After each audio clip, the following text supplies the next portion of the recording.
ಹೆಸರು ಶಾಲ್ವಿಕ. ಇವತ್ತು ನಾನು ನಮ್ಮ ಭಾರತ ದೇಶದ ಒಂದು ಮಹಾಕಾವ್ಯ ಬಗ್ಗೆ ಮಾತನಾಡುತ್ತಿದ್ದೀನಿ. ಮಹಾಕಾವ್ಯ ಸಾವಿರಾರು ವರ್ಷಗಳಿಂದ ಭರತಖಂಡದಲ್ಲಿ ರಚಿಸಿದರು. ವಾಲ್ಮೀಕಿಯವರು ರಚಿಸಿದರು. ನೀವೆಲ್ಲರೂ ರಾಮಾಯಣ ಅಂತ ಕೇಳಿರ್ತೀರ. ರಾಮಾಯಣ ಅಂದರೆ ಏನು? ಅಂದರೆ ರಾಮನ ಅಯನ, ಅಂದರೆ ರಾಮನ ಪ್ರಯಾಣ. ರಾಮನ ಪ್ರಯಾಣವೇ ರಾಮಾಯಣವಾಯಿತು.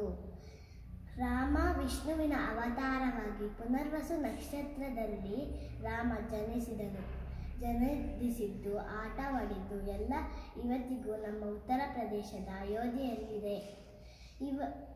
ನಿಮ್ಮೆಲ್ಲರಿಗೂ ಗೊತ್ತು, ರಾಮ ಸೀತಾ ಮಾತೆಯನ್ನು ಹಿಡ್ಕೊಂಡು ಭಾರತ ಸಂಚಾರ ಮಾಡಿಕೊಂಡು ಭಾರತಕ್ಕೂ ಶ್ರೀಲಂಕಾಕ್ಕೂ ಒಂದು ಸೇತುವೆ ಕಟ್ಟಿದರು.